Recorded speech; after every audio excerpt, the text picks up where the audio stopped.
you want to be successful, right? You want to be that author that's like, I've got books out, I've got my name up in lights, I'm in Times Square. I can't promise you any of those things, but what I can tell you is how to get your book off of your computer and into the hands of people who are actually going to read it. Now, that's important to you.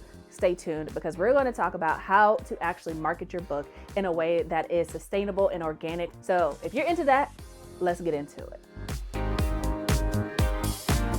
You need to consider how you are going to establish yourself as an author.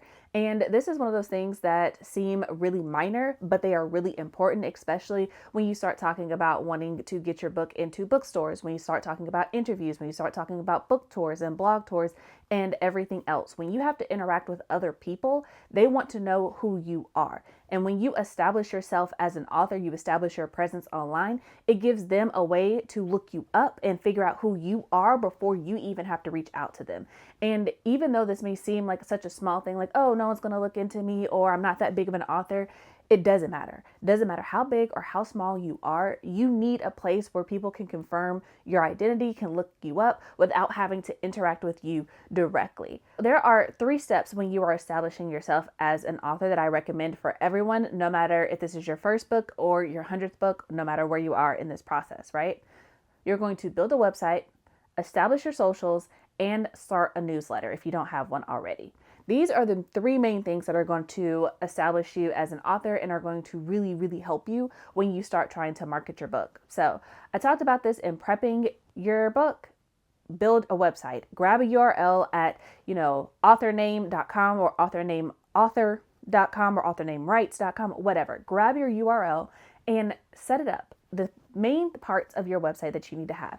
You need to have a bio. You need to have a picture of yourself. And you need to have your books, and you need to have a contact form. Those are the main things. Most templates are going to give you those pages by default, but the reason you need them is because as someone who interviews authors, as someone who interacts with other people on a regular basis, the first thing that I look for is who are you? Are you who you say that you are?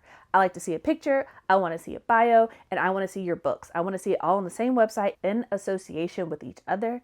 That way I know that I have the right person, especially if you have a more generic name. My name is Chelsea. There are a lot of Chelseas in the world and a lot of Chelseas who write books.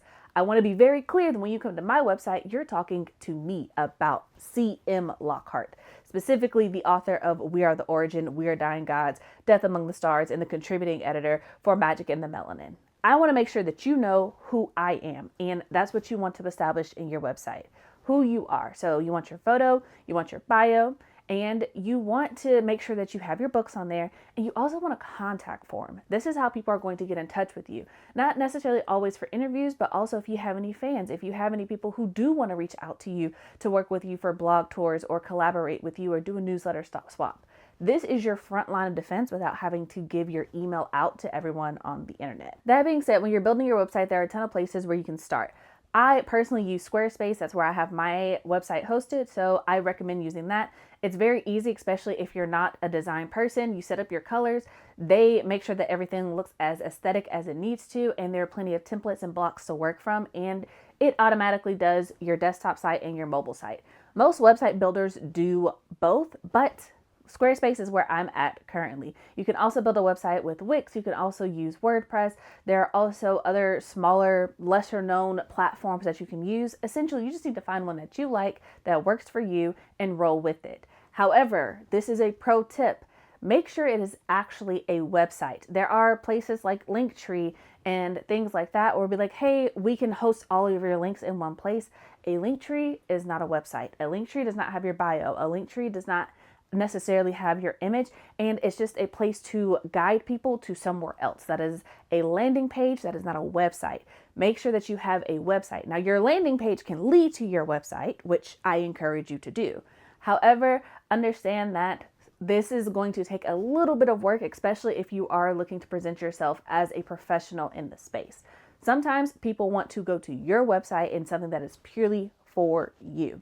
That being said, that brings me to my next point, which is establishing your socials. And I talked about this in my previous video where I was talking about prepping your book, but I'm going to reiterate it here. Make sure that your social handle is the same across platform.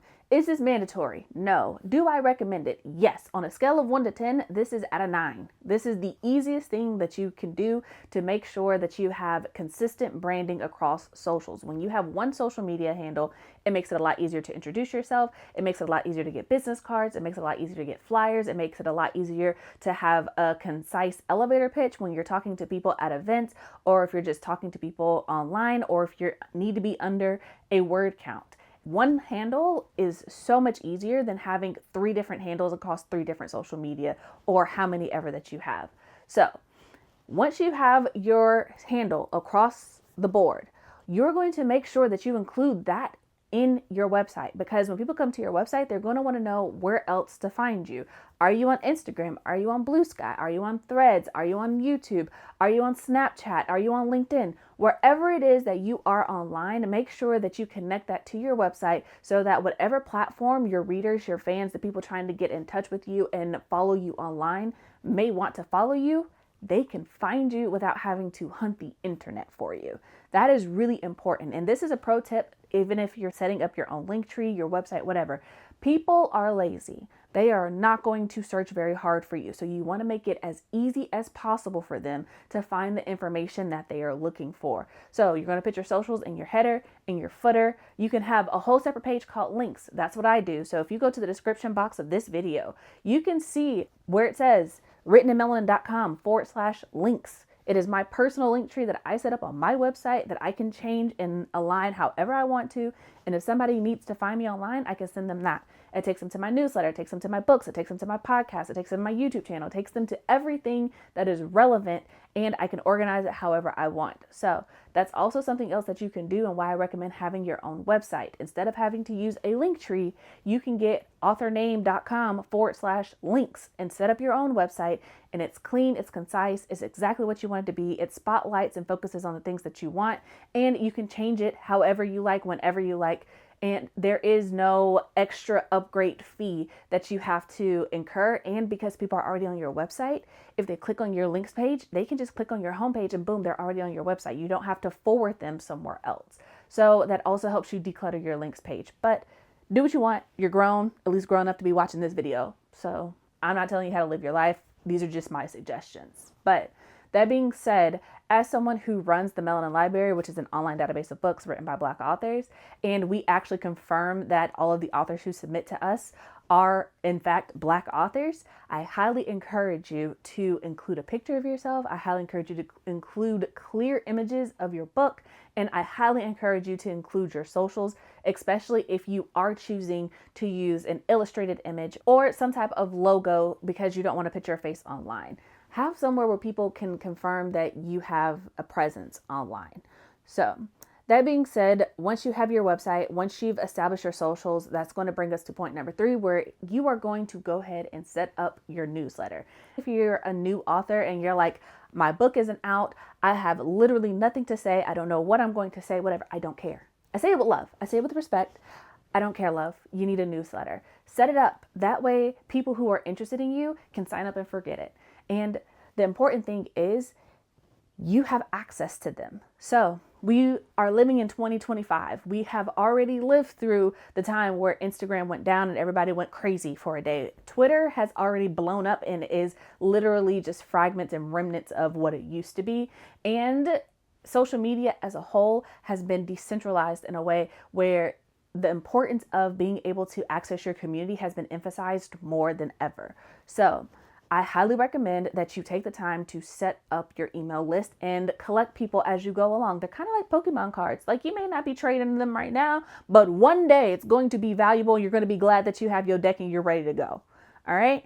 So set up your newsletter, let people sign up. And also a pro tip that I have found personally. So I wouldn't call this a pro tip. I would call this a Chelsea tip. Right? You do not have to offer a freebie in order to get people to sign up for your newsletter, especially if what you're including in your newsletter is just updates for yourself. Freebies are great if you're going to be constantly giving away free things. It's great if you are trying to attract people for some type of resource guide or things like that, or if it's going to be information dense. But if you want people to come for you, then let them sign up for you. They come there because they're like, hey, I want to know the next time you send out an email. Approaching your email list that way will help with your engagement rates in the long run, because what you want is when you send out an email to 100 people, you want at least 60 or 70 of those people to actually open it up and read it. But when you have really high numbers saying, hey, I'm giving away a free book, hey, I'm giving away a free sample, hey, I'm giving away a free whatever, people sign up for the free whatever you're giving away, and then they never open your email again. So if you want higher engagement rates, if you want to know that you're reaching your audience, I highly recommend just setting up your newsletter, promoting it, being like, hey, if you want to know what's going on with me, if you want updates, if you want whatever you're planning to offer in your newsletter, sign up for it. But that's my advice. Take it or leave it. I know that's also controversial advice on the internet compared to what you're going to see online.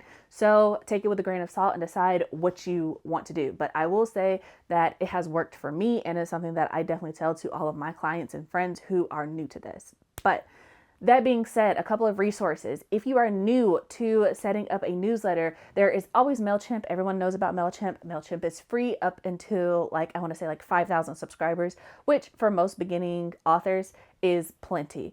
You also have MailerLite. You also have Beehive. I personally use Flowdesk, although Flowdesk is really nice. It is more on the expensive side. So until you have a higher number of subscribers, or you need to really segment down your subscribers or include workflows and checkouts, I would not recommend Flowdesk until you're further along in your journey. But it is really nice and really easy to use and crazy user friendly. So something to keep in mind if you are going to look into Flowdesk. The last point that I really want to make about newsletters, if you take nothing else away from this little segment, is to understand that you want to set up your newsletter before you have a book out, because the moment to try to get people to sign up is not when you have something to say. You want people already signed up. That way, when you have something to say, you're ready to send it out versus having to wait and build up those people after the fact. So if I have a book release coming out later this year, I'm not going to wait until the month of the book release to be like, hey, sign up for my newsletter. I'm going to be telling people in the months leading up to that, like, hey, I have something coming. Hey, if you want to see the cover reveal for my book, then sign up for my newsletter. Hey, if you want to get a sneak peek of my book, sign up for my newsletter. But make sure that your newsletter is somewhat exclusive in the sense of you want people to sign up for it. You want people to get it in their inbox, and you want them to feel like they are joining a community that has almost exclusive access to you in a particular way. So that's my 2 cents. Spend it how you like.